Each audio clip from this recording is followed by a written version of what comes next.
Where the US Vice President Kamala Harris is giving an address. Let's listen in.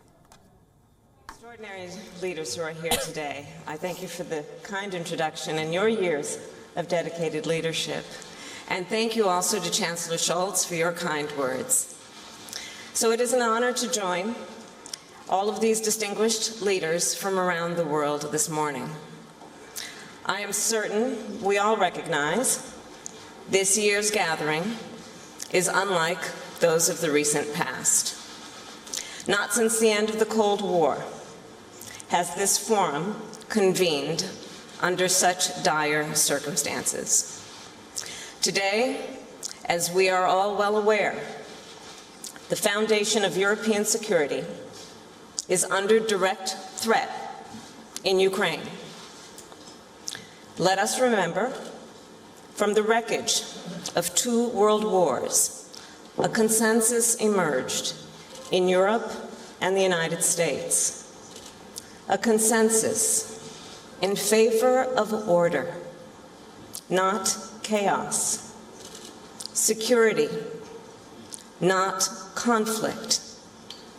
So by forging relationships and bonds, forging organizations and institutions, laws and treaties, we together established a set of rules, norms that have governed ever since. And Europe has enjoyed unprecedented peace, security, and prosperity through a commitment to a set of defining principles. The United States is equally committed to these principles, that people have a right to choose their own form of government, that nations have a right to choose their own alliances, that there are inalienable rights which governments must protect, that the rule of law should be cherished, that sovereignty and territorial integrity of all states must be respected, and that national borders should not be changed by force.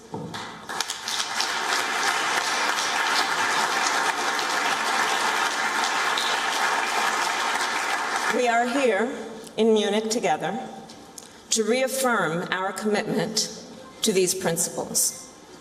These principles have brought us peace and security. The backbone of this, of course, is NATO, the greatest military alliance the world has ever seen. As a defensive alliance, we have deterred acts of aggression against NATO territory for the past 75 years.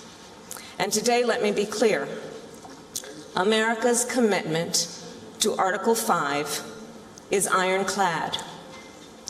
This commitment is sacrosanct to me, to President Biden, and to our entire nation.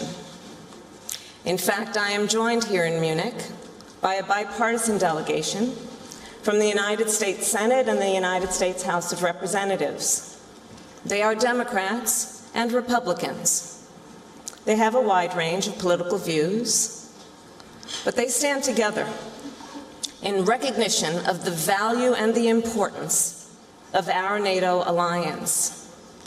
Now, even in the most difficult times for our transatlantic community, and even when our system has been tried and tested, we, the United States and Europe, have come together and demonstrated our strength and our unity, just as we do today. As we stand in this decisive moment with all eyes on Ukraine. As we have said all along, there is a playbook of Russian aggression. And this playbook is too familiar to us all. Russia will plead ignorance and innocence. It will create false pretext for invasion and it will amass troops and firepower in plain sight. We now receive reports of what appears to be provocations, and we see Russia spreading disinformation, lies, and propaganda. Nonetheless, in a deliberate and coordinated effort, we together are, one, exposing the truth, and two, speaking with a unified voice. As President Joe Biden has made clear, the United States, our NATO allies, and our partners have been and remain open to serious diplomacy. We have put concrete proposals on the table. We have encouraged and engaged Russia through NATO, the Organization for Security and Cooperation in Europe, the United Nations, and bilateral dialogues. We have engaged in good faith.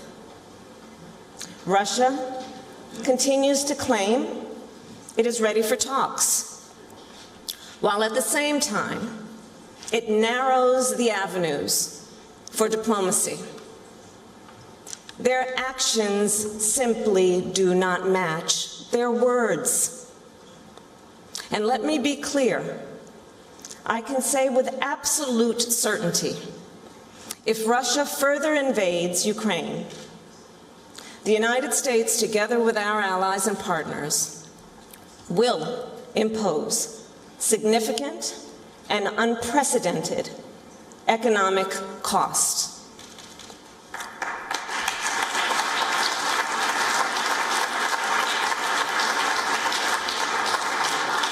We have worked intensively with many of you in this room to ensure we are prepared to move forward with consequences. We have prepared together economic measures that will be swift, severe, and united.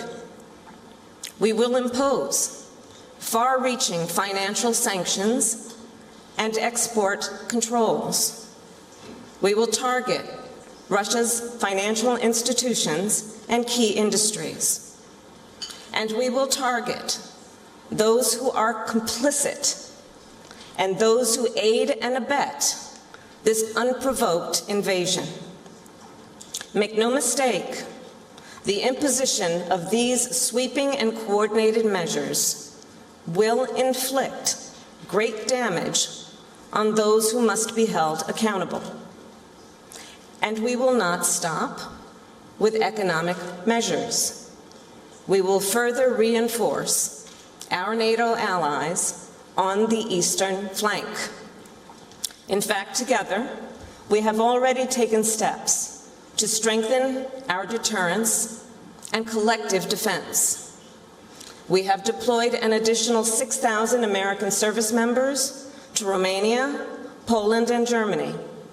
We have put another 8,500 service members in the United States on a heightened sense of readiness. As President Biden has said, our forces will not be deployed to fight inside Ukraine, but they will defend every inch of NATO territory. Since Russia launched its proxy war against Ukraine nearly 8 years ago, the people of Ukraine have suffered immensely. Nearly 14,000 people killed, more than 1 million displaced, and nearly 3 million in need of aid. The United States has provided significant support to Ukraine, security assistance, humanitarian assistance, and economic assistance. And we will continue to support the people of Ukraine. I believe it is important for us, all of us, as leaders, to never forget the cost of this type of aggression on human lives and livelihoods. So, the United States our allies and our partners, together we have achieved remarkable unity.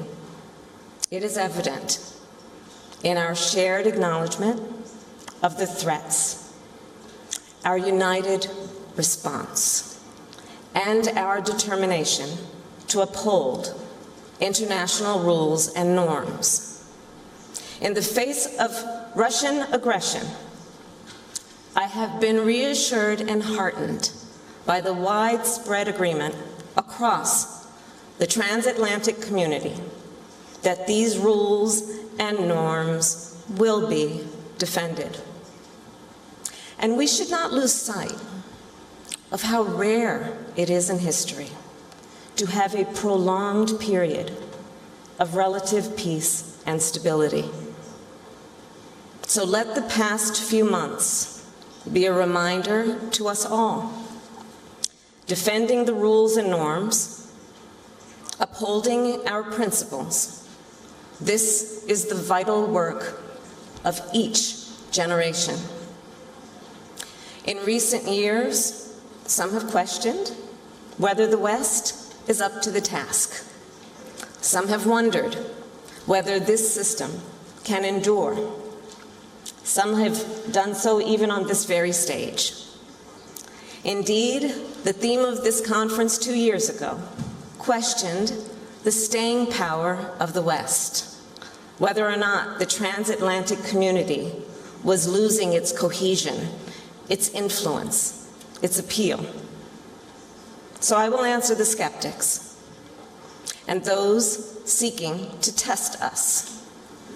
Today, the United States, our allies and our partners are closer together. Today, we are clear in our purpose. And today, we are even more confident in our vision.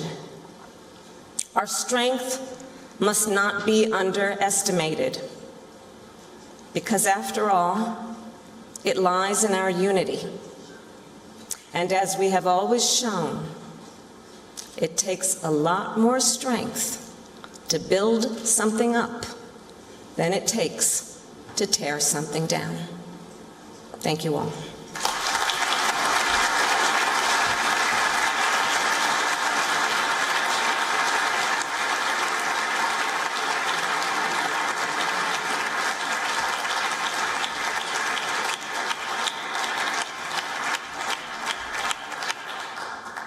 Madam Vice President, thank you so much for this. WION World is now available in your country. Download the app now and get all the news updates on the move.